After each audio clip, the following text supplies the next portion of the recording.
सारी बड़ी बड़ी बातें, अकादमिक किस्म की बहसें और लोकतंत्र, संविधान आदि आदि जैसे भारी भरकम शब्द, ये सब चुनाव आरंभ होने के समय बड़ा शोर इनका होता है। लेकिन जैसे जैसे मेरा अनुभव कहता है चुनाव परवान चढ़ता है, खटोला वहीं बिछने लगता है जहां बिछता रहा है अभी तक। फिर मसला वहीं आ जाता है कि ठाकुरों झुकना नहीं, सैनी समाज जिंदाबाद, ब्राह्मणों का ब्राह्मण ये कर रहे, ठाकुर वो कर रहे, अगड़े यहां पिछड़े वहां, और पिछड़ों में भी यादव कहां किधर, कुशवाहा कहीं, सैनी कहीं, आदि आदि। वो एक स्वरूप आ जाता है, जमीन पर ही नहीं मंच पर भी चढ़ जाता है, माइक में भी वही आवाज आने लगती है। और उन सबसे भी ज्यादा ब्लंट डिवीजन होता है मुस्लिम फैक्टर को लेके, जिसको हम लोग एम फैक्टर कहते हैं संक्षेप में। वो और भी ज्यादा लाउड हो जाता है। और अगर कहीं चुनाव उन जगहों पर है वोटिंग जहां मुस्लिम आबादी का घनत्व 20% या उससे ज्यादा है, तो आप समझ लीजिए कि एम फैक्टर का शोर बाकी चुनाव के सारे फैक्टर्स के शोर से बड़ा शोर होता है। इतना जान लीजिए। पानी, बिजली, सड़क, खड़ंजा, थाना, कचहरी, अस्पताल भी हैं, लेकिन मैंने कहा सबसे बड़ा शोर फिर एम फैक्टर का होता है अगर उस कॉन्स्टिट्यूंसी में मुस्लिम 20-25% के आसपास है। अब पश्चिमी उत्तर प्रदेश में चुनाव, और यहां तो मुस्लिम आबादी का बड़ा घनत्व है। यही इसी इलाके में रामपुर है, इसी पश्चिमी उत्तर प्रदेश में पहले चरण में चुनाव है जहां 52% मुस्लिम है, बाकी में 48 और 52 में एम फैक्टर। मुरादाबाद है। और वैसे तो आप देखिए, तो जैसे ही आप गाजियाबाद छोड़ते हैं और वहां से उत्तराखंड के बॉर्डर तक चले जाइए, जहां एक पांव बढ़ाएंगे तो उत्तराखंड में पहुंच जाएंगे, सहारनपुर के कोने तक, वो सब मुस्लिम डोमिनेटेड इलाका है। फिर अब वहां चुनाव हो और एम फैक्टर की गूंज न हो, ऐसा तो संभव नहीं। और जब बहन जी खुद निकले मैदान में, पहले तो कहा जा रहा था बहन जी निकलेंगी नहीं, इस बार बच्चों से कह दिया भाई तुम ही लोग देख लो अब हम कहां जाएंगे।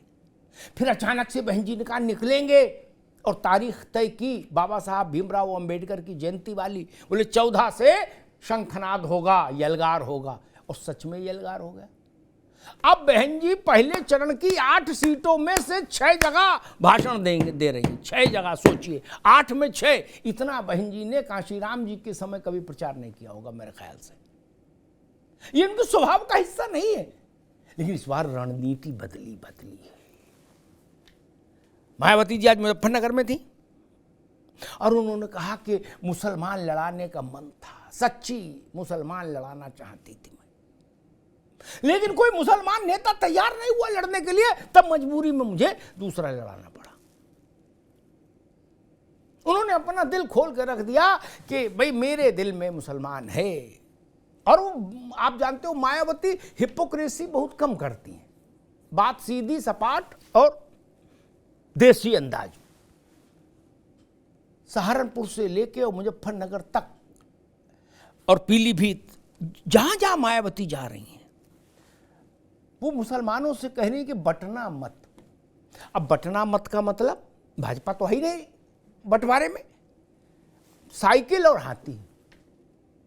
तो मायावती कोई छायावादी ढंग से भी नहीं कहती अपनी बात, वो सीधे कह रही हैं कि समाजवादी को वोट मत देना मुसलमानों, क्योंकि समाजवादी के बस का ही नहीं भाजपा को हराना। फिर वो अपने उदाहरण गिनाते हैं कि जब जब मुसलमानों ने इनको पूरा वोट दिया लेकिन ये हरा नहीं पाए अखिलेश यादव। और इसके साथ साथ एक नैरेटिव सेट हो रहा है बीएसपी के सेकंड इन कमांड से की तरफ से, मायावती के भतीजे की तरफ से। अब आकाश आनंद 2-3 बातें बड़ी महत्वपूर्ण सेट कर रहे हैं नैरेटिव के तौर पर। पहली ये कि बाबरी मस्जिद बनेगी तो मैं खड़ा होऊंगा वहां जाके। ये बड़ी मारक बात है। लोग इसको अभी तासीर पता नहीं समझ पा रहे कि नहीं समझ पा रहे। बाबरी मस्जिद का बा बोलना गुनाह हो गया था सियासत में। गुनाह शब्द का इस्तेमाल कर रहा हूं। कोई माई का लाल ये हिमाकत नहीं कर रहा था। बड़े बड़े मौलाना इमाम तक नहीं कर रहे थे, नेता छोड़ो, बोले उधर ना देखो भैया बाप। लेकिन अब अगर आकाश ने ये सिक्का उछाला है तो मायावती से पूछ के ही उछाला होगा। ऐसा तो नहीं कि अंताक्षरी खेलने के लिए उछाल दिया बाबरी मस्जिद। और दूसरा, आकाश आनंद जगह जगह जाके कह रहे हैं कि अखिलेश यादव को इसलिए भी मुसलमान को वोट नहीं देना चाहिए क्योंकि वो बीजेपी की ही बी टीम है। जो आरोप सपा बहन जी पर लगाती थी कि मायावती मतलब बीजेपी की बी टीम, वो आरोप अब बहन जी ने आकाश से कहा कि तुम भी चिपकाना शुरू कर दो अखिलेश यादव पर। चिपकाओ तो फिर देखेंगे कितना चिपकता कितना नहीं चिपकता। उस जब आकाश आनंदी बोलते हैं कि समाजवादी पार्टी बीजेपी की ही बी टीम है, तो वो एक तरह से मुसलमानों को समझाने की कोशिश करते हैं कि हम ही हैं तुम्हारे खैर ख्वाह, केवल हम ही है, भटकना नहीं। जैसे एक बात कही कि फिर आपको ले चलते हैं, उस पैकेज दिखाते हैं जो हमारे साथियों ने तैयार किया है। जैसे आप गाजियाबाद से आगे बढ़ो और देहरादून की तरफ जाओ तो रास्ते में दोनों तरफ मिलेगा, आपको बोर्ड लगे मिलेंगे, मामा का असली ढाबा यही है। क्या 100 ढाबे हैं और सब पर फोटो लगी मामा की। अब किसके मामा, कौन से मामा, और सब असली लिख रहे। क्या वही हाल एम फैक्टर को लेके है। बोले असली मामा हम ही हैं तुम्हारे, क्या उधर मत जाना वो नकली हैं। और वो कह रहे कि ये नकली हैं। इस उठा पटक में विपक्षी दल फंसे हैं पश्चिमी उत्तर प्रदेश में। कम से कम जब चुनाव पूरब में जाएगा तो क्या स्थिति होगी तब की तब चर्चा करेंगे, लेकिन पश्चिमी उत्तर प्रदेश में ये स्थिति अभी दिख रही है। अब इससे फायदा किसको होगा? अगर समाजवादी पार्टी और बीएसपी के बीच में शार्प डिवीजन हो गया मुस्लिम वोट का, तो फायदा किसको होगा और कितना होगा, ये इस पर चर्चा करें। लेकिन उससे पहले एक रिपोर्ट देख लीजिए, इससे बहुत चीजें आपको समझ आएंगी।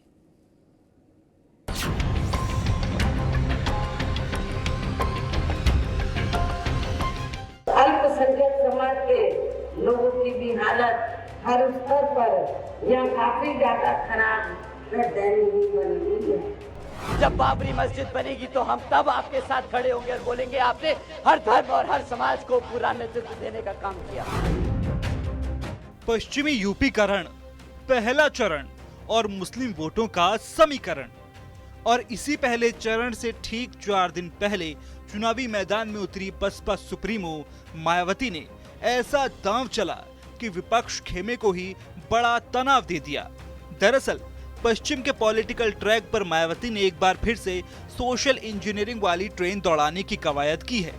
इसके लिए उन्होंने अपने दलित मुस्लिम कार्ड को चलते हुए मुस्लिम वोटरों को संदेश दिया है कि बीजेपी को बसपा हरा सकती है, सपा नहीं। मुजफ्फरनगर से लेकर सहारनपुर तक, सहारनपुर से लेकर मुरादाबाद तक मुस्लिमों को लुभाने की भरपूर कोशिश की है।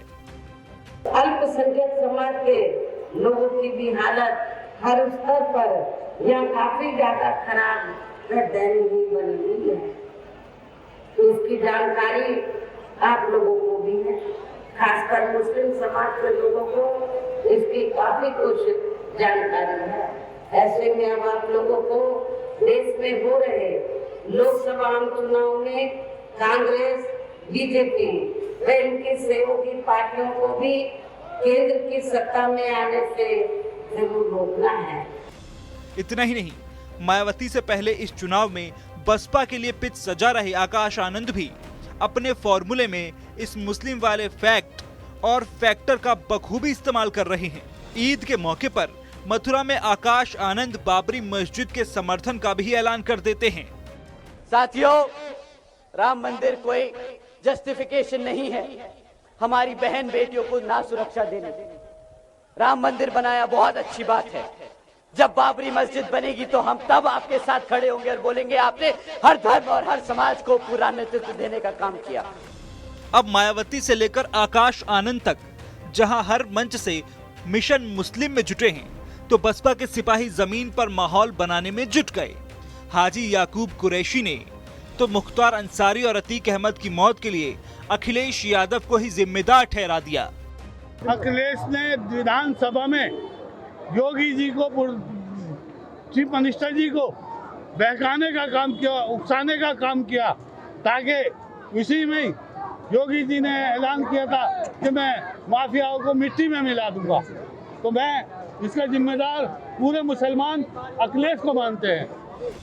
अब मायावती के इस दांव ने इंडिया गठबंधन को नया तनाव दे दिया, खासकर समाजवादी पार्टी के लिए नए संकट का सबब बना दिया।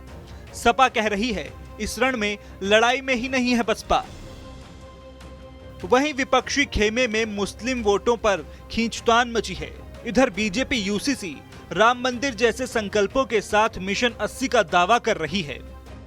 एक तरफ पिछली सरकारें कर्फ्यू लगाती थी, दंगा पॉलिसी के लिए कुख्यात थी। आपने दूसरी तरफ देखा होगा पिछले आपने देखा होगा यूपी में पिछले 7 वर्ष में कोई दंगा नहीं हुआ। दंगा करने वाले दंगा भूल गए, क्योंकि उन्हें मालूम है दंगा करेंगे तो दंगाइयों को मालूम है दंगा करेंगे तो उल्टा टंगवा दिए जाएंगे। बहरहाल पश्चिम के इस रण में मायावती ने अलग प्रदेश का भी दांव चला है। वहीं दलित मुस्लिम फॉर्मूले के जरिए सपा का गणित बिगाड़ने की पूरी तैयारी कर ली है बहन जी ने। ऐसे में सवाल यही है कि मायावती ने जो चला है फिर से एम फैक्टर, क्या वो पीडीए की करेगा कठिन डगर?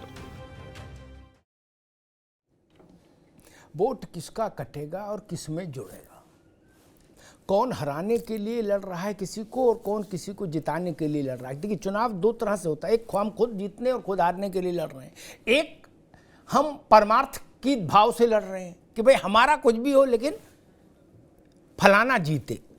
वो भी राजनीति का एक बहुत पैना आयाम है, शार्प। मेहमानों साहब का परिचय करा दें। अनुभव चक साहब हैं, भारतीय जनता पार्टी के प्रतिनिधि। अनुभव जी का बहुत बहुत स्वागत है। आजम खान साहब हैं, समाजवादी पार्टी के प्रवक्ता। आजम खान साहब का बहुत बहुत स्वागत है। अरविंद जयतिलक जी हैं, वरिष्ठ पत्रकार। अरविंद जी का बहुत स्वागत है। दानिश कुरैशी साहब हैं, AIMI के नेता। दानिश जी का बहुत बहुत स्वागत। अरविंद जयतिलक जी, पहले तो उम्मीद बताया जा रहा था, इसी अटकलें थी कि बहन जी नहीं निकलेंगी, आकाश ही थोड़ा बहुत घूमेंगे और रैली करेंगे। फिर बहन जी निकली तो अब ऐसी निकली कि उनने कहा ये पश्चिम में जितने मुस्लिम बाहुल्य सीटें हैं इन सब पे जाऊंगी और रैली करूंगी। और वो एक ही बात कह रही कि मुसलमानों वोट बेकार नहीं करना, हाथी के पीछे आ जाओ। इसका क्या, मायावती की जो बड़ी सक्रियता है और आकाश आनंद का सीधे बाबरी मस्जिद तक पहुंच जाना, कलियर शरीफ तक जाते, देवबंद तक जाते तब भी बात समझ में आती, वो सीधे बाबरी मस्जिद ही निकल गए। आज तक किसी नेता ने बाबरी मस्जिद का तो बा नहीं बोला। पहली बार आकाश बोल रहे हैं कि बाबरी मस्जिद बनेगी तो मैं खड़ा होऊंगा जाके। और पश्चिम में चुनाव है जहां 30% से लेकर और 55% तक मुसलमान हैं। कैसे देख रहे हैं अरविंद भाई? अमिताभ जी देखिए, अभी कल 14 अप्रैल को बहुजन समाज पार्टी 40 साल की हो गई। अब वो 40 साल वाली पार्टी की जिम्मेदारी जो है 29 साल के आनंद और 68 साल के मायावती के कंधों पर है। अब अकेले मायावती नहीं है, उनके पास जो है उनका उत्तराधिकारी के तौर पे एक सशक्त जो है युवा भी सामने है, जिसके जुबान में एक तासीर है, जिसकी अभी बात आप कर रहे थे। जितने दमखम के साथ उन्होंने जो है बाबरी मस्जिद के सवाल को उठाया है, आपने बिल्कुल सही कहा कि सभी लोग अब बच रहे थे। राम मंदिर निर्माण के बाद किसी की हिम्मत नहीं थी, लेकिन जिस तरह आनंद ने उठाया उसका सीधा अर्थ है कि अब बहुजन समाज पार्टी के लिए डू और डाई, यानी जो पश्चिम का जो क्षेत्र है वो वाटरलू से कम नहीं है। आप देखिए ये वही क्षेत्र है जहां पे बहुजन समाज पार्टी जो है जो 10 सीटें पाई है उसमें 4 सीटें हैं सहारनपुर, नगीना, बिजनौर, अमरोहा। और यही से मायावती जो है पूरी तरह से आक्रामक हुई है, क्योंकि ये पहला चरण है। वो अच्छी तरह जानती है कि अगर यहाँ जो है टेम्पो हाई हुआ तो निस्संदेह जो है बलिया तक जाते जाते बहुत कुछ उनके मुट्ठी में आ सकता है, यानी एक लड़ाई को जो है अलग धार दे सकती है। और उन विपक्षी दलों को जो है विशेष रूप से जो समाजवादी पार्टी मुख्य विपक्षी दल है अब कहीं ना कहीं उसके ऊपर भी बढ़त बनाने की कोशिश करती हुई वो दिख रही है। और जिस तरह उनके जो लेफ्टिनेंट है, ब्रिगेडियर है या हाजी याकूब जैसे वह लोग वो सीधे कह रहे हैं, अखिलेश यादव को दोषी ठहरा रहे हैं कि आज अगर उत्तर प्रदेश में मुसलमानों की जो दुर्गति हुई है या जो कुछ उनका नुकसान हुआ, इसके लिए एक मेव जो है अखिलेश यादव जिम्मेदार है। यानी सीधे तौर पे उनके सामने दो है, एक तो भाजपा को हम हराएंगे और ये दुर्गति के लिए अखिलेश जिम्मेदार है। एक फिर से वो कई निशाने करते हुए दिख ठीक रहे हैं। अरविंद भाई, दोबारा मैं आता हूं। आजम खान साहब, हाजी याकूब कुरैशी पश्चिम का बड़ा चेहरा है मुस्लिम पॉलिटिक्स का कम से कम, और बसपा के पुराने प्लेयर हैं, कई चुनाव लड़े, कई जीते और हारे भी, मतलब राजनीति के पुराने चावल हैं। अब अगर वो ये कह रहे हैं, वो भी माइक पर, कि भाई अब पूरा सूबे का मुसलमान, देश का मुसलमान ये मानता है कि अतीक और अशरफ मारे गए, वो उसके पीछे अखिलेश यादव का हाथ है, तो बड़ी गंभीर बात हो जाती है। जब चुनाव सिर पर हो, हफ्ते भर के अंदर वोट पड़ना हो और मुसलमान का प्रतिशत हो कहीं 35, कहीं 40, कहीं 52, और उस समय ये अशरफ और अतीक का जिन्न खड़ा कर दिए दोबारा से लाके, और मायावती ये कह रही हैं मंच से, बाकी बातें कम, इस बात पर उनका जोर ज्यादा है कि भाई सपा को आपने वोट दे के देख लिया, सारी ताकत लगा ली, लेकिन अखिलेश यादव भाजपा को नहीं हरा सकते, इसलिए अब वोट हमें दो। क्या अब बीएसपी और एसपी के बीच में भाजपा से लड़ने की बजाय मुस्लिम वोट की खींचतानी की आपसी लड़ाई दिख रही है? आजम खान साहब।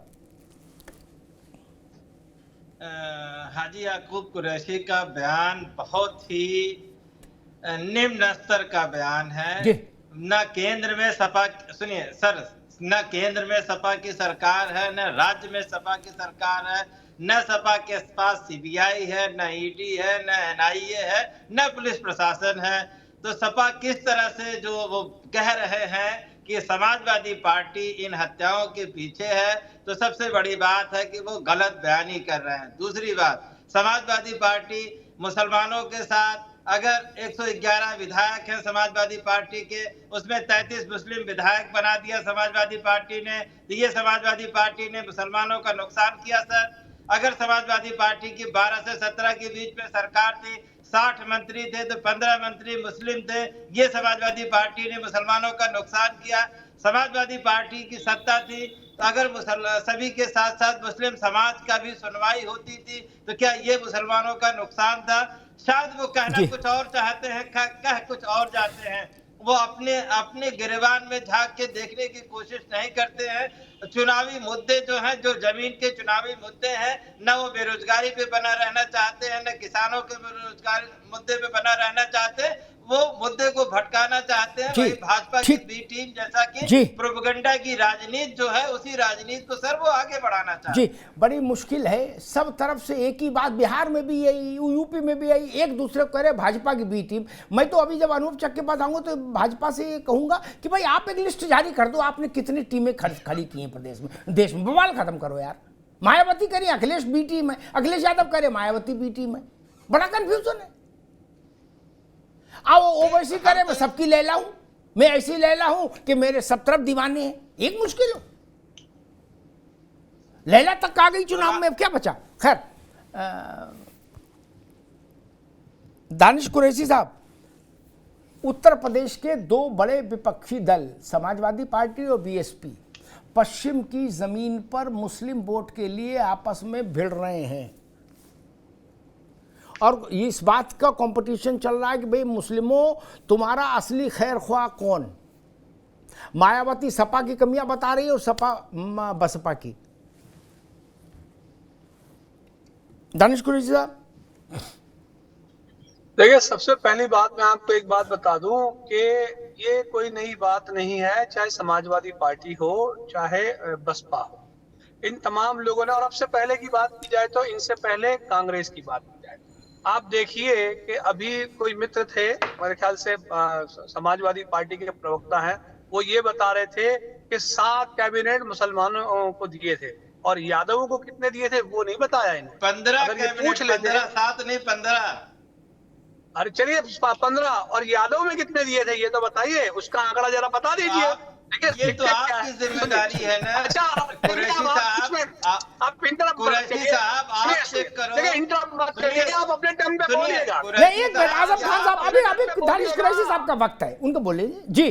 कुरैशी साहब, देखिए अब सवाल ये है कि ये कोई नई बात नहीं है, मुसलमानों के साथ हर बार फरेब होता रहा। आप देखिए उत्तर प्रदेश में से कांग्रेस क्यों गायब हुई, जानते हैं आप तो बहुत पुराने पत्रकार हैं, आपको समझ में आएगा कि किसी जमाने में तूती बोलती थी कांग्रेस की उत्तर प्रदेश में, और आज जमीन पे कुछ भी नहीं है। अगर विधानसभा की बात की जाए तो 400 सीटों पे से वो कुछ भी नहीं कर पाए, एक सीट के ज्यादा।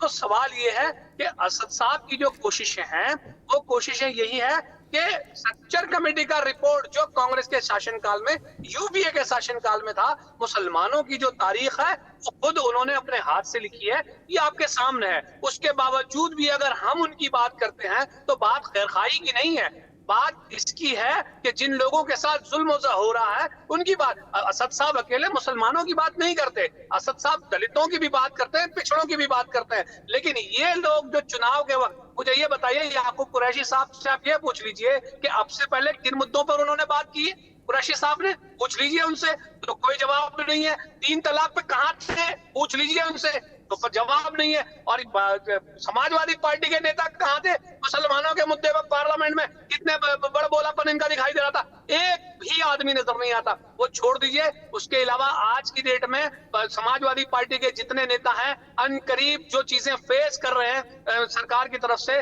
आज चुनाव के वक्त अखिलेश यादव को याद आया है उनको, लेकिन उससे पहले पूरे इतना वक्त गुजरने के बाद कभी खबर भी ली है उन्होंने। और अगर बात सीबीआई और ईडी की बात की जा रही है तो मुझे ये बताइए कि इतने सारे आरोप जो हैं अखिलेश बाबू पे लगे, क्या उनके वहां पहुंची अभी तक सीबीआई या ईडी? अभी तक तो नहीं पहुंची। अच्छा, पहुंचेगी या नहीं पहुंचेगी? तो ये सवाल हमसे तो पूछते हैं कि ओवैसी साहब के लोग क्या कह रहे हैं, या आप बी टीम है या सी टीम है, लेकिन आप तो तय कर लीजिए कि आप मुसलमानों के साथ ईमानदार है या नहीं है, दलितों के साथ ईमानदार है या नहीं है। ठीक, दानिश कुरैशी साहब का यानी एआईएमआई का कहना है कि पहले आप यानी सपा और बसपा ये तय कर ले कि वो मुसलमानों के साथ कितनी दूरी तक चलने की स्थिति में है और कितनी शिद्दत से खड़ी है। मैं बीजेपी के पास चलूँगा, अनुभव चक साहब हमारे साथ हैं। अनुभव चक जी, बड़ा मुश्किल है भाई, हर विपक्षी पार्टी दूसरे से के लिए आपकी बी टीम बता रही है। आपने इसे नहीं होता कि मतलब कितने आपने टीमें गठित कर दी? ये तो पहले रॉ वगैरह में होता था कि भाई अंडर कवर छोड़े जाते थे, आपने राजनीति में अंडर कवर चला दिए। मायावती कह रही अखिलेश यादव है बी टीम, अखिलेश यादव कह रहे मायावती सर्टिफाइड बी टीम है, एआईएमआई कह रही ये दोनों बी टीम है, और ये दोनों कह रहे कि ओवैसी सबसे बड़े बी टीम है। मसला क्या है भाई? देखिए अमिताभ जी, मसला सीधा है, मसला एकदम साफ है कि इस देश के यशस्वी प्रधानमंत्री नरेंद्र मोदी जी के नेतृत्व में जो निरंतर 140 करोड़ भारतवासियों के हित के लिए, उनके विकास के लिए, इस देश की अर्थव्यवस्था की मजबूती के लिए, इस देश की सुरक्षा व्यवस्था की मजबूती के लिए, और आदरणीय योगी जी के नेतृत्व में जो उत्तर प्रदेश के अंदर भयमुक्त वातावरण बनाने के लिए अपराधियों का सफाया हो रहा है, जो सुशासन दिया जा रहा है, उसके देखते हुए जो भारत के रहने वालों और उत्तर प्रदेश की अगर बात करें, उत्तर प्रदेश के निवासियों का जो समर्थन हमको प्राप्त हो रहा है, उसकी वजह से सभी विपक्षी दलों के मन में ये बात पूरी तरीके से घर कर गई है कि आज की तारीख में हम भारतीय जनता पार्टी से लड़ने में अक्षम हैं, हम इनके सामने कहीं नहीं टिकते। तो इसलिए आज की तारीख में भारतीय जनता पार्टी से लड़ाई करने से अच्छा है कि हम एक दूसरे से लड़ें, एक दूसरे के ऊपर तलवार चलाएं, और किसी तरीके से येन केन प्रकारेण हम नंबर 2 की स्थिति में तो आने में सक्षम हो जाएं। इसीलिए लगातार ये एक दूसरे के ऊपर आरोप लगा रहे हैं, और 140 करोड़ भारतवासियों की बात ना करके, उत्तर प्रदेश के सभी निवासियों की बात ना करके मुस्लिम की बात करने लगते हैं, कभी जो है किसी और तबके की बात करने लगते हैं। इनको पीड़ित के रूप में मुख्तार अंसारी और अतीक अहमद तो दिखाई देते हैं, लेकिन जिन निर्दोष नागरिकों की, जिन बेगुनाह नागरिकों की इन माफियाओं ने हत्या की, वो इनको नहीं दिखाई देते हैं। अजीब सा इन्होंने माहौल कर रखा है, बी टीम सी टीम। अरे आपको जिसका बी टीम बनना हो, सी टीम बनना हो, आप लोग बनते रहो, लेकिन कम से कम इस प्रदेश, इस देश के जो मूल निवासी हैं, जो यहाँ के रहने वाले लोग हैं, उनके विकास के लिए अगर कोई काम कर रहा है तो उसको सराहो कम से कम। आपस में तलवार चला रहे हो, चलाते रहो, लेकिन मुख्तार और अतीक को कम से कम नायक के रूप में पेश करके चुनावी मैदान में उतरना ये कोई अच्छी बात नहीं है, इससे आपको बचना चाहिए। आजम खान साहब, एक बात खड़ी होती है कि अभी वो गए थे अखिलेश जी वहाँ गाजीपुर मुख्तार के यहाँ, तो उनने कहा मुख्तार गरीबों का मसीहा था। ठीक, अब इन चुनाव में अगर आप मुख्तार को गरीबों का मसीहा बताओगे तो फिर आपको ये कहने का हक नहीं रहता कि गैर जरूरी मुद्दे याकूब उछाल रहे हैं। तो याकूब ने भी दाढ़ी पे हाथ फेरा, बोले कि अतीक और अशरफ, जनाब अतीक और अशरफ साहब को मरवाने में अखिलेश यादव का हाथ है। भाई वो तो जैसा आप कर रहे हो वैसे वो भी उसी धारा में भाग रहे हैं। नहीं, इससे तो बचना चाहिए था। फिर नहीं, अगर आप चाहते थे कि इस ढंग का पोलराइजेशन नहीं हो पश्चिम में, तो फिर गाजीपुर से थोड़ा परहेज करना चाहिए। या अब एक दूसरी सवाल भी उठ रहा है, अतीक के जो चेले चापड़ हैं वो कह रहे कि भैया वहां गए गाजीपुर और यहां क्यों नहीं आए हैं? हमारे भी 2 लोग मारे गए और वो भी नेता थे, सांसद विधायक सब रहे थे, सांसद और आप ही की पार्टी से रहे। अब वहां नई लड़ाई शुरू हो गई कि मुख्तार के यहाँ क्यों गए अखिलेश जी और अतीक के यहाँ क्यों नहीं आए। काहे को आप अपने गले में घंटी बांध लेते हो? अब कोई तो आपका कुर्ता फाड़ेगा। भाई मुख्तार वाले ने आपको अखरोट खिलाए, समझ में आता है, लेकिन ये कुर्ता फाड़ेंगे अतीक वाले। आजम खान साहब, माननीय अखिलेश यादव जी गाजीपुर हमारे प्रत्याशी हैं अफजाल अंसारी साहब, उनके घर शोक संवेदना व्यक्त करने गए थे, जो कि ये समाज की एक परंपरा है। व्यक्ति कोई अगर डेथ हो जाती है, वो जब मारे गए थे तो वो भी परंपरा नहीं थी, वो भी सांसद विधायक रहे तो थे। अभी अफजाल अंसारी साहब हमारे वो हैं लोकसभा प्रत्याशी हैं, वो हमारे दल के प्रत्याशी हैं। अतीक और अशरफ साहब हमारे दल के आज के नेता नहीं रहे हैं, जब कभी रहे होंगे वो बहुत सारी जगहों पे रहे हैं, तो इसलिए जो दल के हैं और हमारे प्रत्याशी हैं इसलिए वो वहां गए थे। और जो गए और जो उन्होंने वहां देखा, उन्होंने ये कहा कि यहाँ की गरीब जनता जो लाखों की संख्या में उनको भावभीनी श्रद्धांजलि देने आई थी, उससे ये लगता है कि वहाँ के लोगों के लिए उन्होंने कुछ अच्छे काम किए होंगे। ये हमारे राष्ट्रीय अध्यक्ष जी के शब्द हैं। अब उसको किस तरह से लोग पेश करते हैं? आजम भाई एक मिनट। हालांकि आपके इस बयान से कि जब कभी रहे होंगे अतीक और अशरफ के जो चेले चंपू होंगे, शागिर्द होंगे, उनका दिल टूटेगा। वो आपको अपना मानते थे, इतना अपना मानते थे कि नेताजी की, अरे सुनो भाई, अरे रुको भाई, नेताजी सीएम थे, ये लाड़ दुलार था, अपनापा था कि अतीक कुत्ता लेके चढ़ गया मंच पे और मुलायम सिंह के हाथ में कुत्ते टांग दे दी, बोले हाथ मिलाओ इससे। ये अपनापा ही था। ऐसा अपनापा कहाँ किसमें होता है? अब आप कह रहे हो कि वो पुराने नेता रहे होंगे, उनका अब कोई रोल नहीं, खत्म हो गया, अब इसलिए नहीं जाएंगे। अब उनका दिल टूटेगा नहीं, अब टूटेगा तो वो बवाल करेंगे, फिर याकूब चिल्लाएंगे। ये भी तो सोचो, इधर कुआं उधर खाई। राष्ट्रीय प्रवक्ता होने के नाते मैं ये जिम्मेदारी के साथ कह रहा हूँ, अफजाल अंसारी साहब आज समाजवादी पार्टी के लोकसभा प्रत्याशी हैं, इसलिए माननीय अखिलेश यादव जी उनके घर भावभीनी श्रद्धांजलि अर्पित करने गए थे और शोक संवेदना व्यक्त करने गए थे। और बाकी कौन नाराज होता, कौन खुश होता, ये विषय नहीं है। विषय है कि शोक संवेदना वहाँ, वो चूंकि हमारे आज की डेट में वो हमारी टीम के हिस्सा है, इसलिए वो गए थे। और जो उन्होंने वहाँ जमीन पे देखा वो चीजें उन्होंने। ठीक है आजम भाई, एक छोटी सी टिप्पणी और ले लो, फिर मैं बाकी लोगों के पास जाऊं। ये मुद्दा बड़ा है, इसलिए इस पर सपा की प्रतिक्रिया आनी चाहिए। बीएसपी ने कहा, उसको बीएसपी ही कहेंगे क्योंकि आकाश का मतलब बीएसपी, वो मायावती जी के घोषित उत्तराधिकारी है और नेशनल कोऑर्डिनेटर। उसने कहा, आकाश आनंद ने कहा है कि मुझे खुशी होगी बाबरी मस्जिद जब बनेगी, और जब बनेगी तो हम वहां खड़े होंगे। समाजवादी पार्टी की इस पर क्या प्रतिक्रिया है? वो भी ऐसा कुछ प्लान कर रही है कि भाई धुन्नीपुर चलो है?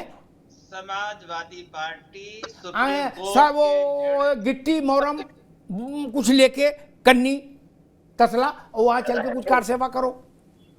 समाजवादी पार्टी सुप्रीम कोर्ट के निर्णय के साथ खड़ी है। जब निर्णय आया था तभी समाजवादी पार्टी ने कहा है कि कोर्ट ने जो निर्णय दिया हम उसका सम्मान करते हैं। नहीं, सम्मान नहीं, अब तो सम्मान के आगे की बात हो गई। चाहिए, अरे सम्मान की आगे की बात कह रही है बीएसपी। वो करिए, मां खड़े होंगे जब बनेगी, कार सेवा करेंगे। हम आपसे पूछ रहे हैं, आप भी कार सेवा करने का इरादा मन में रखते हो कि नहीं? समाजवादी पार्टी एक संविधानवादी पार्टी है, संविधान और कानून में आस्था रखती है सर। जो कानून और सुप्रीम कोर्ट के दायरे में होगा उसको मानने के लिए नहीं, तैयार है, ठीक है, और वही वो काम करेगी। तो भैया, संविधान मंदिर बनाने में कोई रोक नहीं लगाता, मस्जिद बनाने में कोई रोक नहीं लगाता, गुरुद्वारा बनाने में रोक नहीं लगाता, इसमें संविधान कहां से आ गया? आप लोगों ने तो ऐसा कर दिया। एक मिनट, अब रुकना होगा। मैं सारे नेताओं से फेड अप हो गया। अरविंद जी, संविधान को मालूम क्या बना दिया? पूछो किसी नेता से, आप चौसा आम खाएंगे? बोले नहीं, मैं संविधान के अनुरूप आम खाऊंगा। अरे क्या कर रहे हो यार, तमाशा फैला के रखा है। बोले आइसक्रीम खाओगे? बोले नहीं, हम भारतीय संविधान के अनुरूप चलेंगे। अरे आइसक्रीम, संविधान में लिखा कि आइसक्रीम खाओगे, कुल्फी खाओ। जिन्होंने संविधान पढ़ा नहीं, पन्नी नहीं पलटे, वो सब रेले पड़े, बोले संविधान। अरे भाई, संविधान में लिखा है क्या धुन्नीपुर में मस्जिद बनेगी कि नहीं बनेगी? ऐसा लिखा है क्या? नहीं ना। अरविंद जी, खैर हम आते हैं आपके पास। आजम खान के पास जब दोबारा में आएंगे तब तक शायद वो और बेहतर सोच के रखें। ये जो मसला खड़ा हो गया है बाबरी मस्जिद का, अभी तो ये अंगड़ाई है, आगे और लड़ाई है। 27 में विधानसभा भी है उत्तर प्रदेश में, और ये लोकसभा के बाद अगले साल 27 से पहले बीच के साल में पंचायत का चुनाव भी है क्या? तो धुन्नीपुर जिंदाबाद। यूं ही तो नहीं मसला उठा दिया। और समाजवादी पार्टी अभी कह रही कि हम संविधान के अनुरूप कार्य करेंगे। अब संविधान में धुन्नीपुर लिखा नहीं है कहीं, तो फिर वो हिचक रहे हैं। और उधर जो नया कमांडर आया बीएसपी का, वो ताल ठोक रहा है कि हम चलेंगे, कार सेवा करेंगे वहां। जयतिलक जी। हाँ अमिताभ जी, बिल्कुल आपने सही कहा। देखिए, ये लड़ाई सपा बसपा जो है 2024 की नहीं लड़ रही है। उन्हें अच्छी तरह मालूम है कि 2024 में हश्र क्या होगा। दरअसल ये लड़ाई पूरी 2027 की है।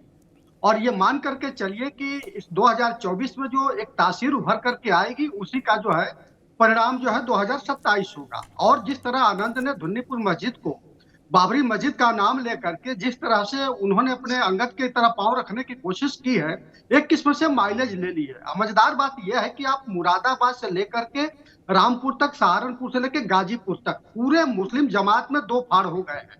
चाहे वो एफटी हसन का मामला हो, चाहे आसिम रजा का मामला हो, यह किसी से छिपा हुआ अब नहीं है। और कहीं ना कहीं जो है मायावती की नजर उस पर है। और मायावती के जो मुस्लिम जमात के जो लीडर है, कहीं ना कहीं जो अंदर खाने में इसको लेकर के एक बड़ी जो है लाइन खींच रहे हैं, किसी से छिपा हुआ नहीं है। अभी शुरुआत हुई है। अभी आनंद बहुत कुछ कहेंगे। देखिए, तो अभी जब वो बढ़ेंगे दूसरे चरण में, तीसरे चरण में, तो तमाम ऐसी चीजें उभर करके सामने आएगी जिसमें समाजवादी पार्टी के लिए उनको कोना ढूंढना पड़ेगा।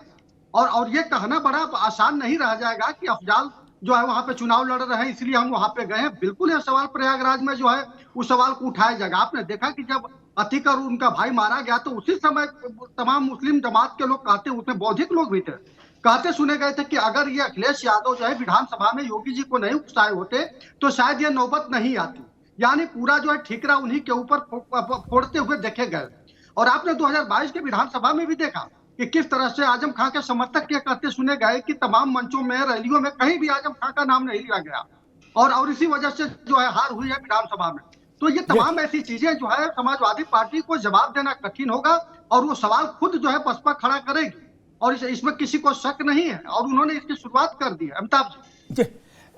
दानिश कुरैशी साहब पास चलूं, उससे पहले एक बात जरूर कहूंगा कि राजनीति में एक एक शब्द और एक एक वाक्य के एक एक हिज्जे का है, हिज्जा समझते हैं ना आदम भाई, उसका भी बड़ा महत्व होता है। कौमा कहाँ लगा है, क्या लाखों वोट इधर उधर हो जाता जरा से उस सेंटेंस में। मैं दो उदाहरण रखता हूं, फिर दानिश कुरैशी साहब के पास आऊंगा। आनंद आएगा सुन के। आकाश आनंद ये भी कह सकते थे कि धुन्नीपुर में बनने वाली मस्जिद में हम सहयोग करेंगे, खड़े रहेंगे। क्या तब उसमें मजा नहीं था उतना ना, तब वो गांव का शरबत था, गुड़ और पानी, क्या, और ये है सोडा, शरब, झाग। क्या जब इसमें बोला बाबरी मस्जिद, उस मस्जिद का नाम बाबरी मस्जिद नहीं रखा जा रहा है, बट आनंद ने कहा, आकाश ने, बाबरी मस्जिद। चूंकि सारा खेल बाबरी पर है, इमोशंस का। मस्जिदें तो 3.5 लाख हैं। आजम खान को पता भी नहीं होगा कितनी मस्जिदें देश भर में हैं। 3.5 लाख से ज्यादा है भाई। और दूसरी एक बात कहता हूं, दानिश कुरैशी साहब, जरा आप भी गौर फरमा लेना। हाजी याकूब कुरैशी ने जो बोला उसके हिस्से देखिए, जरा उसका प्रोनाउंसिएशन देखिए। अखिलेश यादव ने, अखिलेश यादव जी ने नहीं, अखिलेश यादव ने सीएम साहब को भड़काया, योगी जी को भड़काया और अतीक को मरवा दिया, अशरफ को मरवा दिया। क्या वो ये भी कह सकते थे हाजी याकूब के गले में कोई सेंसर तो है नहीं, तो सब जानते हैं, साइलेंसर तो है नहीं। वो ये भी कह सकते थे योगी को भड़का के मरवा दिया। क्या मुख्यमंत्री जी, चीफ मिनिस्टर साहब, दानिश कुरैशी, कुछ तो बदल रहा है। नहीं, वो एक सीरियल आता जिसमें वो कहता दया कुछ तो गड़बड़ है, मामला कहीं तो फंस रहा है। दानिश कुरैशी साहब, देखिए मैं आपको एक बात बताऊं कि जहां तक सवाल है याकूब कुरैशी की, तो याकूब कुरैशी का जो स्टेटमेंट, आपको पहले भी कहा कि अब से पहले ये जितने भी बड़बोले नेता जो है ना, ओवैसी साहब जितना मुखर होके और कोई भी नहीं बोलता, चाहे वो पार्लियामेंट हो चाहे जमीन पे हो। मैं ये कह रहा हूं कि अगर अखिलेश यादव ने या सीएम ने या किसी ने भी ये काम किया था तो आप अपने मुंह से जबान से तो निकालते। चुनाव के वक्त जब याद आया है ना, तो चुनाव के वक्त तो देखिए मुसलमानों को भयो भयो करने के लिए तो तमाम लोग लगे पड़े, और यही चीज तो हम बैरिस्टर असदुद्दीन ओवैसी साहब की पार्टी और ओवैसी साहब खुद ये समझाने की फिक्र में है कि देखिए ये जैसे ही चुनाव खत्म हो जाएगा, शाम को 5:30 बजे के बाद आपको कोई पूछने तक नहीं आता कि भाई आपको उसके बाद गोली मार दी जाएगी या उसके पहले गोली मार दी जाएगी। सवाल यहीं आके खड़ा है कि जब आपके मुद्दों की बात आती है, न समाजवादी पार्टी दिखती है, न बसपा दिखाई पड़ती है, न कांग्रेस दिखाई पड़ती है, कोई दिखाई नहीं पड़ता। लेकिन अभी चुनाव है तो अभी उनको सब याद आएगा। मैं ये कह रहा हूं कि अनकरीब 1 साल होने आया अतीक अहमद के गुजरे हुए को, तब तक याकूब साहब को याद नहीं आया। अतीक अहमद मर भी गए हैं या अखिलेश अगर नहीं चढ़ाते तो ये, लेकिन इनको याद इसलिए आया है क्योंकि अब चुनाव है। तो इसी चुनावी बहाव में न बहने की जरूरत है।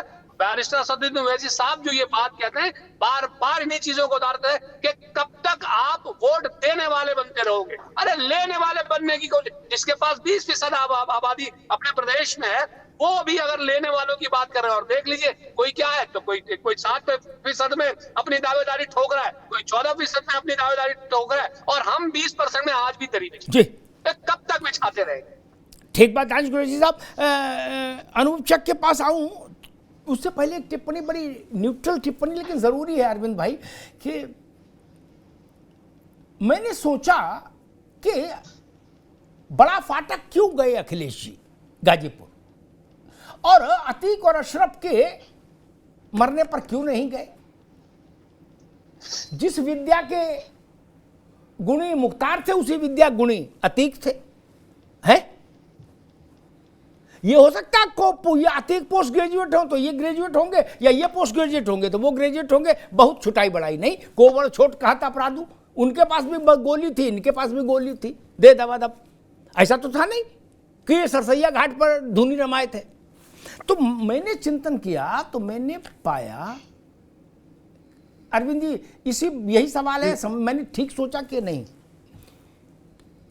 यही बात ओवैसी ने सोची होगी और यही बात अखिलेश जी ने भी सोची होगी कि भाई जब अतीक और अशरफ 2 ही थे कलाकार, जब दोनों ही मर गए, बाकी बच्चे हैं अभी नन्हे मुन्ने, हालांकि वो भी कलाकार हैं, वहां तो भाई पैदा होते ही सटासट गोली चला रहा है लड़का, अब तो वो भी नेम्ड हो गए दोनों, अतीक के लड़के जो उस वक्त कहा था नाबालिग है, लेकिन वो भी कलाकार निकले। खैर, तो उन्होंने सोचा होगा कि जो इलाहाबाद, कौशाम्बी, फूलपुर, प्रतापगढ़, इधर मुस्लिम इलाके में मुस्लिम लोगों में जो अतीक का रौला चौला है, जब दोनों ही मर गए, अतीक और अशरफ, तो अब इनके घर जाने से क्या लाभ। इसीलिए ओवैसी ने भी कहा होगा गुरु हैदराबाद से यहां तक टिकट का पैसा क्यों खर्च करूं। मुख्तार के यहां अफजाल है, अभी 2 लड़के हैं जो 2 विधायक हैं क्या, यानी अभी वहां संभावनाएं पूरी हैं। अतीक के यहां तो संभावनाएं खत्म हो गई थी, इसलिए कोई नहीं गया। अरविंद जी। बिल्कुल बिल्कुल, वो कहते हैं ना अमिताभ जी की, जो एक बड़े वृक्ष की संभावना छोटे से बीज में ही निहित होती है।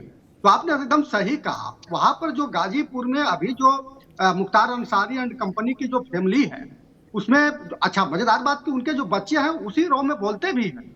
और आपने देखा कि किस तरह से 2022 के चुनाव में उनका लड़का कहते हुए सुना गया था सुभाषपा के मंच से कि अभी हिसाब करना बाकी है, चुनाव तो हो जाने दीजिए, भैया की सरकार आने दीजिए।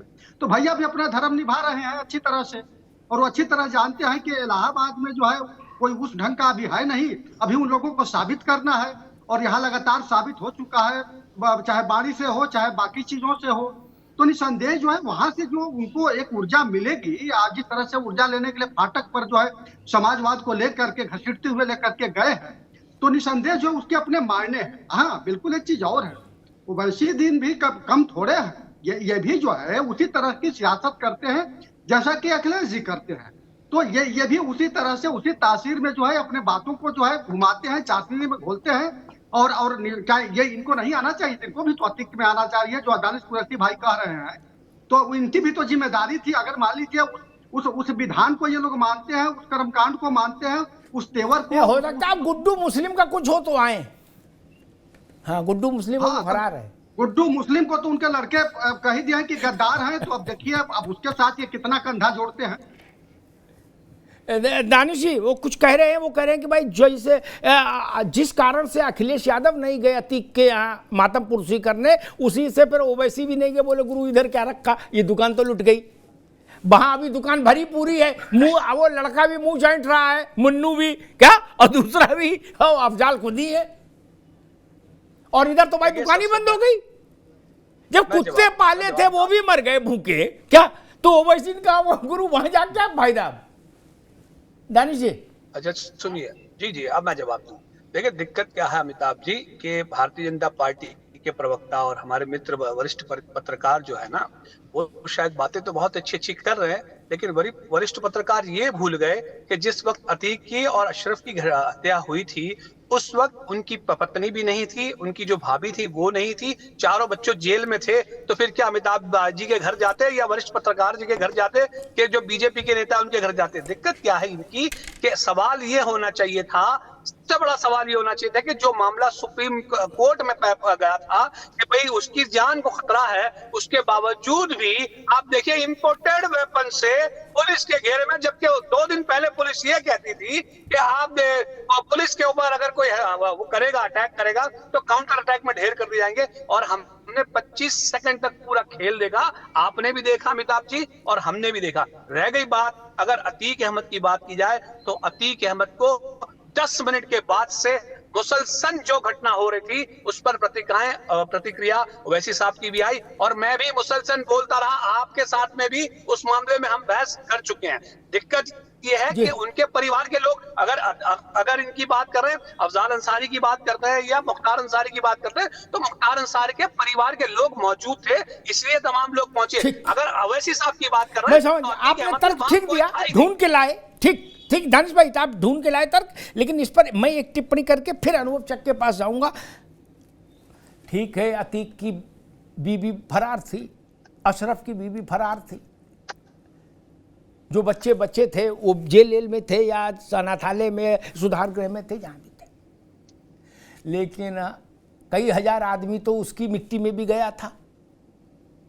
मिट्टी में जाने में तो रोक थी नहीं, रिचुअल हुए थे, फातिहा पढ़ने तो जाना चाहिए था ना।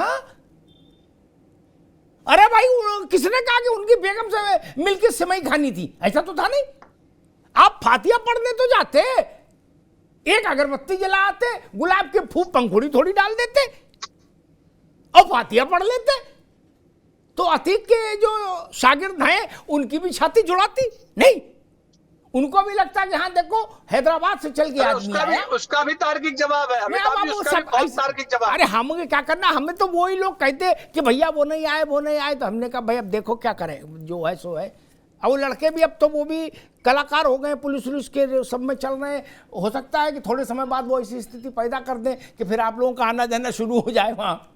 हाँ भाई बोलूँ, दो चार अच्छे कांड लड़के कर देंगे तो आप लोग जाने आने लगोगे। खैर तो ऐसा ही उत्तर प्रदेश। अनुभव चक साहब, आज अखिलेश जी को मैंने सुना, वो कह रहे थे जनसभा में क्षत्रियों से, ठाकुरों से, कि ठाकुरों अपनी नाराजगी कम मत होने देना, भाजपा के आगे झुकना नहीं। कैसे निपटेंगे? देखिए अमिताभ जी, देखिए समाजवादी पार्टी को उम्मीद का रोशनदान वहीं दिखाई दे रहा है। वो कह रहे हैं कि ठाकुर नाराज है।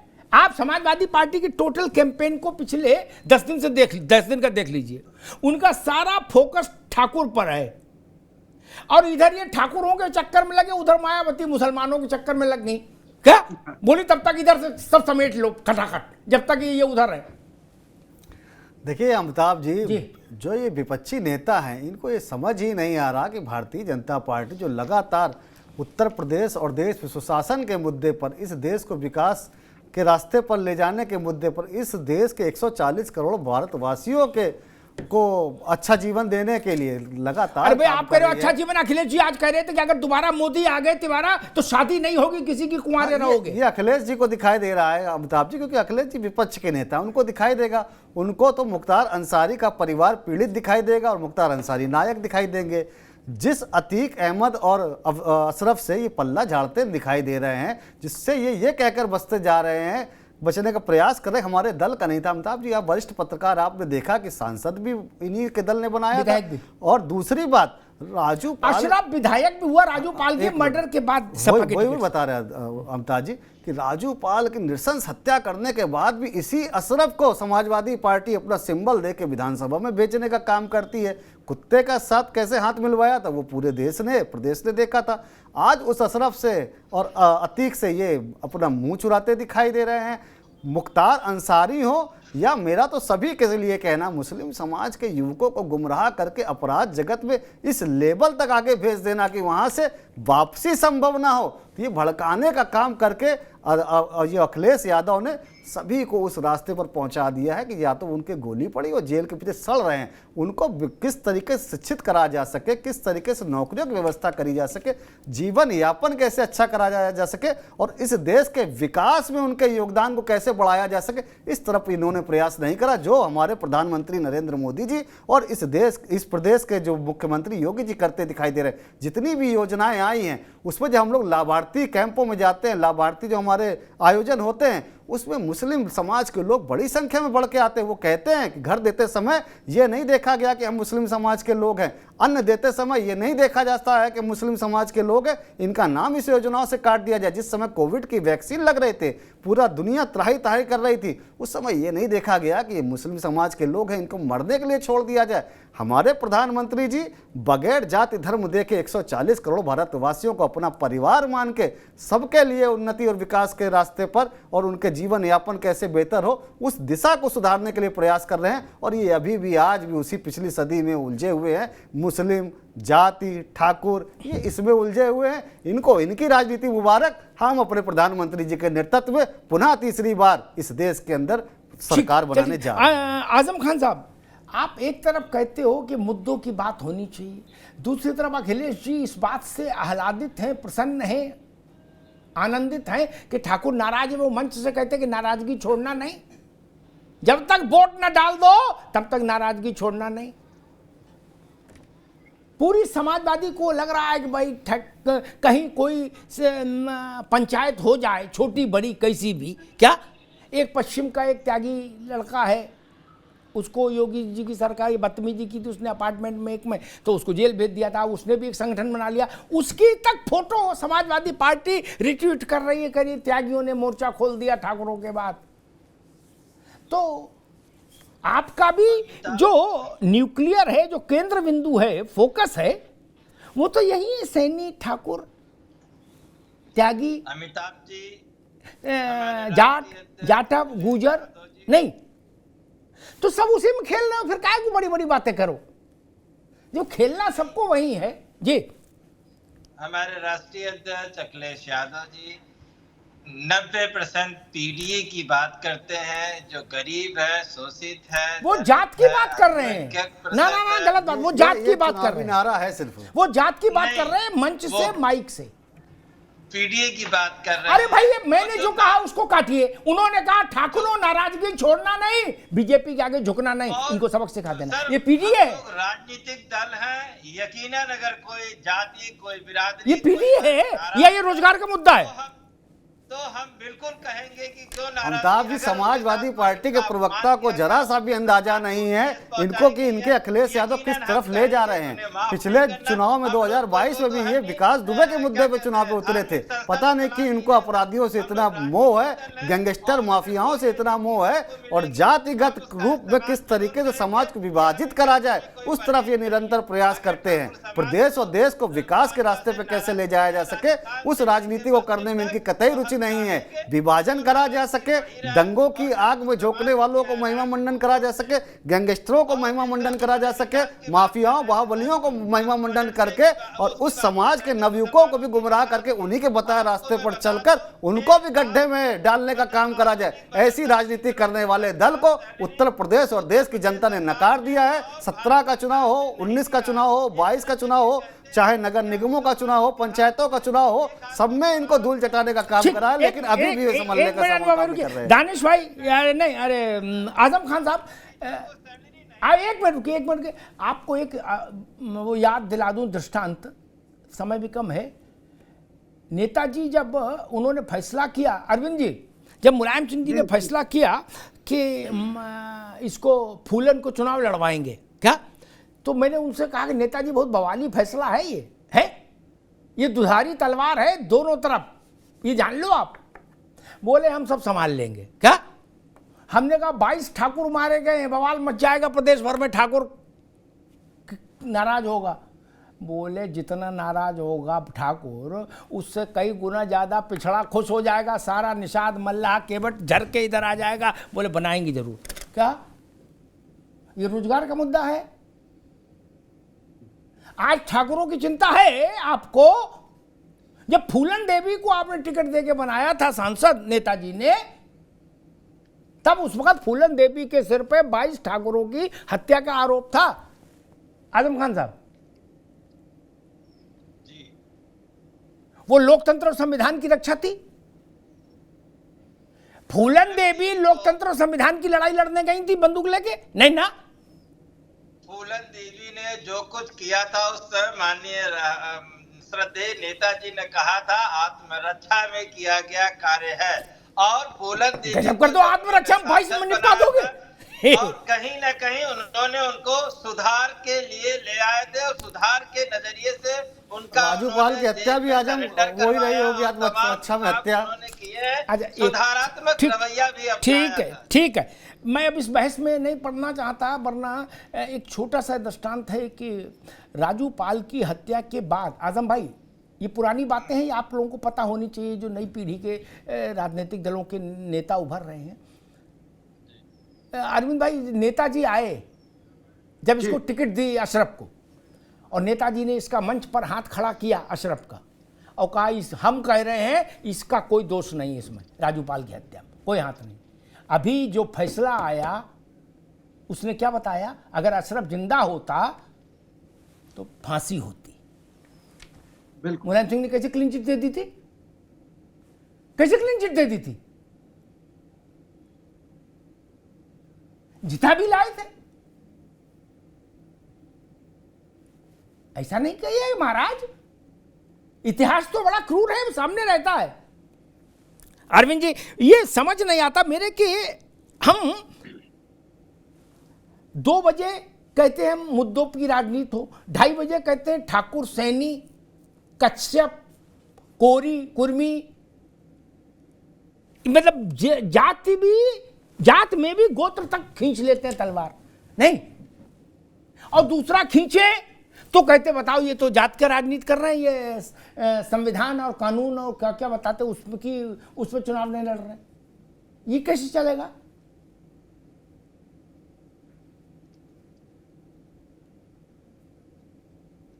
अरविंद जी। हाँ, अमिताभ जी देखिए, वो जातियों की नाराजगी के कंधे पर सवार होकर के वो सत्ता शिखर तक पहुंचना चाहते हैं। ये एक समाजवादी पार्टी की रवायत रही है, इसमें कोई संशय नहीं है। जिस तरह से जातियों की गोलबंदी करते हुए, मजेदार बात यह कि डॉक्टर लोहिया कहा भी करते थे कि जाति एक ऐसी बीमा है जिसका प्रीमियम चुकाना ही नहीं पड़ता है, सिर्फ लाभ ही लाभ कमाना होता है। शायद समाजवादी पार्टी जो है उस तंज को ही अपना जो है सत्ता के मार्ग का रास्ता बना ली है। देखिए ऐसे नहीं होता है। केवल आपने तो अशरफ का उदाहरण दिया कि उन्होंने कहा कि इसका कोई दोष नहीं है। आपने देखा कि नेताजी जो अब नहीं है, उन्होंने कहा कि लड़कों से तो गलतियां हो जाती है। आपने इसी रामन और लोहिया लाइन यूनिवर्सिटी में उन्होंने कहा था कि सीबीआई जब हम रक्षा मंत्री थे तो वो फोर्स वाला फाइल को मैंने खुद गायब करा दिया था। ये भाई किस तरह की रोजगार की लड़ाई है, किस तरह से यह जो है देश संविधान को बचाने की लड़ाई है, किस तरह से जो है पीडीए के न्याय की बात की लड़ाई है। ऐसे होता नहीं है। देखिए वो कहते हैं ना कि जो जनता है इस चीज को बड़ी बारीकी से देखती है, वो पहले वो जनता नहीं रह गई। जी अमिताभ। दानिश कुरैशी साहब, एक सवाल मेरे मन में आपकी पार्टी के लिए है। सुनने में आ रहा है कि आपकी पार्टी अपने सिंबल पर उम्मीदवार नहीं उतारेगी।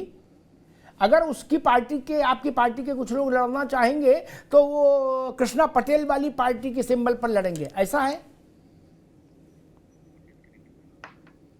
ये भी महत्वपूर्ण है, क्योंकि अगर ओवैसी गाजीपुर फाटक तक आने के बाद चुनाव के सीन से बाहर हो जाते हैं तो फिर तो उसका मतलब भी कुछ होगा। अनुवचक, लास्ट कमेंट। ओवैसी गाजीपुर तक आए और उनके बाद फिर अखिलेश जी को भी आना पड़ा वहां, लेकिन अभी उन्होंने चुनाव से खुद को दूर कर लिया उत्तर प्रदेश में, क्यों?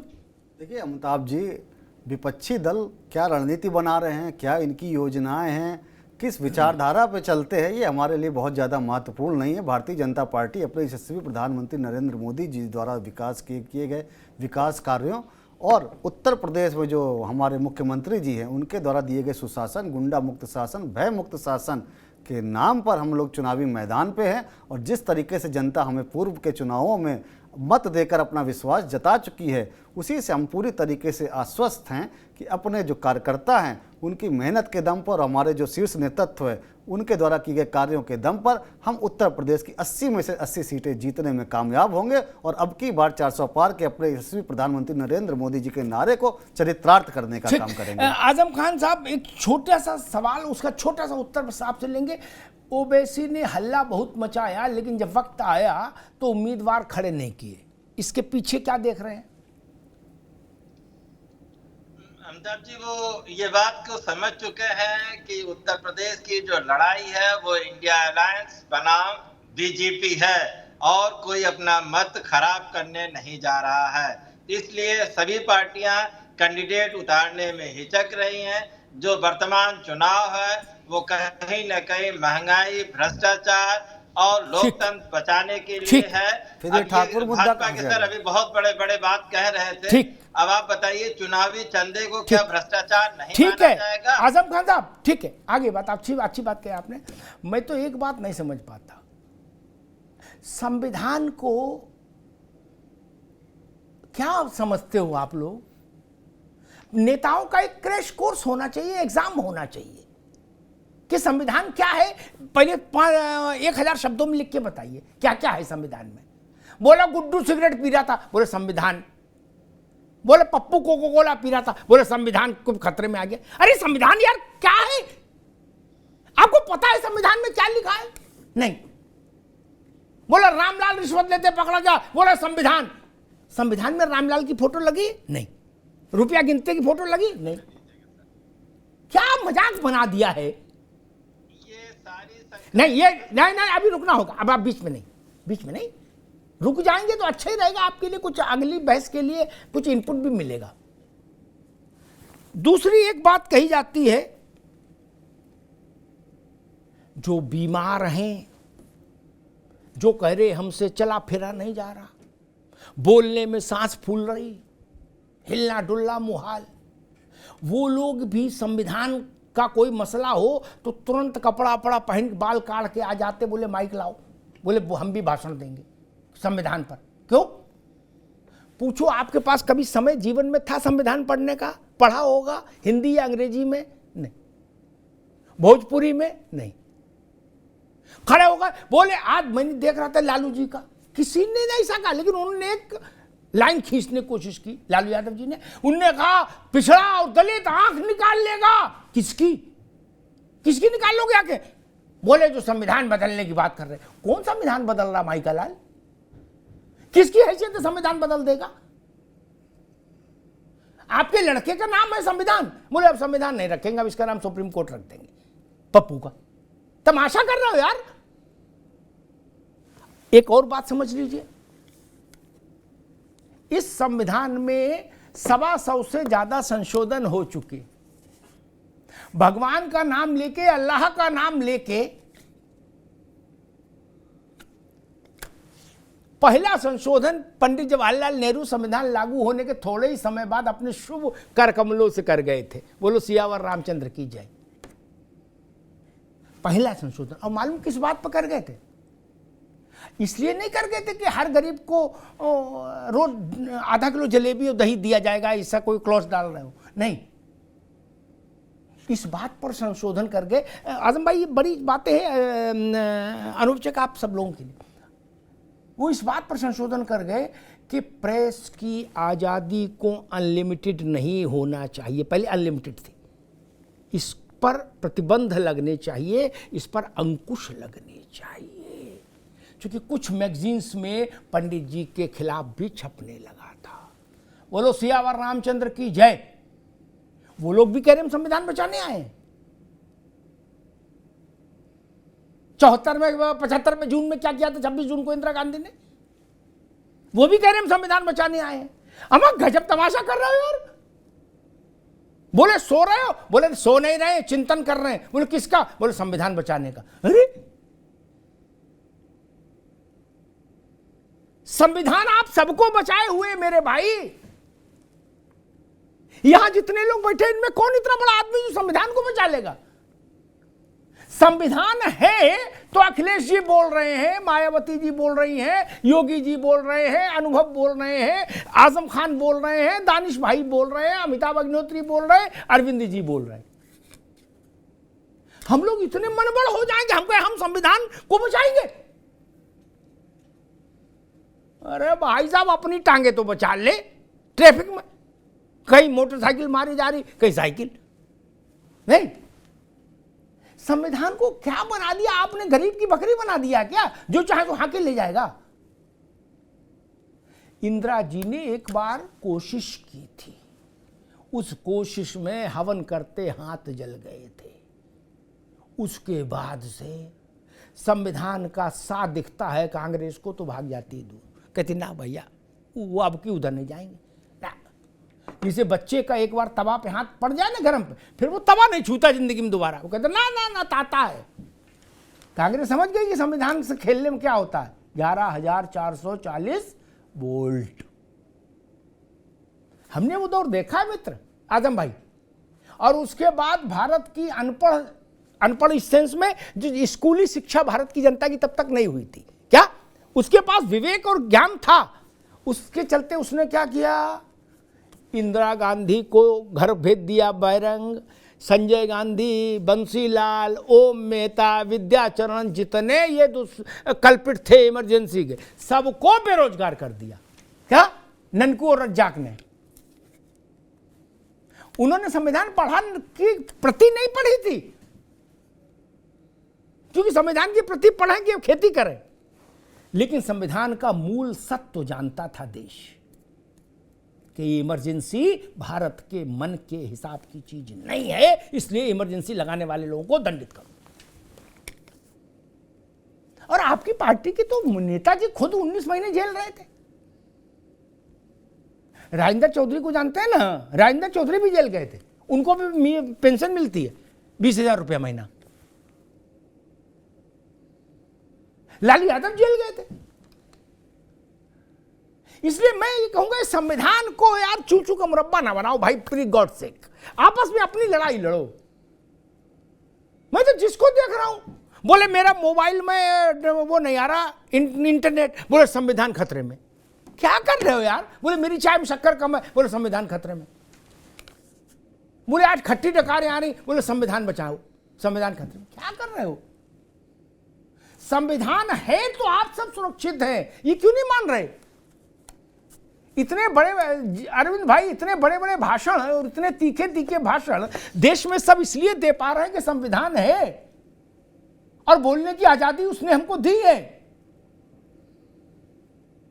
इससे बड़ा मजाक कोई हो सकता है क्या देश में? मेरी बात से सब सहमत होंगे, दानिश भाई भी, आजम जी भी और अनुभव चक और आप भी, कि हम टीवी पर आकर कहते हैं, प्रेस कॉन्फ्रेंस में जाकर कहते हैं 40 मिनट बोलने के बाद कि देश में बोलने पर प्रतिबंध लगा दिया गया। इससे बड़ा मजाक कोई हो सकता है? तो 40 मिनट क्या हरिनाम संकीर्तन कर रहे थे चाचा?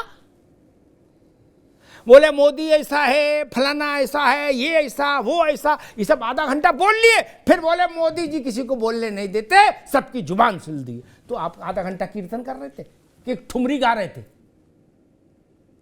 कुछ तो लाज शर्म रखो भाई। सरकारें आएंगी जाएंगी, जय पराजय होती रहेगी, नेता भी आएंगे जाएंगे, पीढ़ियां बदलती रहेंगी। मित्र, संविधान भारत का नूर की एक बूंद है, सदियों से बहा करती, उसको कोई परिवर्तित नहीं कर सकता।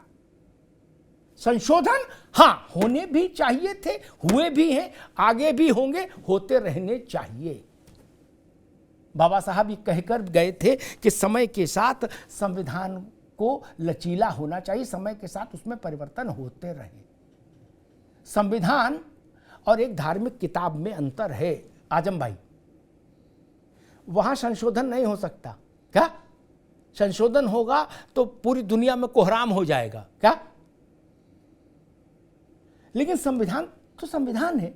वहां 125 हो गए, जैसे जैसे लोकसभा तय करेगी देश का विजडम और संशोधन हो जाएंगे। लेकिन संविधान के मूल ढांचे को, जिसको अंग्रेजी में basic structure of the constitution बोलते हैं, उसको कोई माई का लाल बदल नहीं सकता। न भाजपा, न कांग्रेस, न सपा, न बसपा, न लोकदल, न टीएमसी, न इंडी गठबंधन, न असदुद्दीन ओवैसी की पार्टी, न लालू जी। इसलिए निश्चिंत होके शाम को ज्यादा खाइएगा, अच्छे से सोइएगा। संविधान कहीं नहीं जा रहा। धन्यवाद।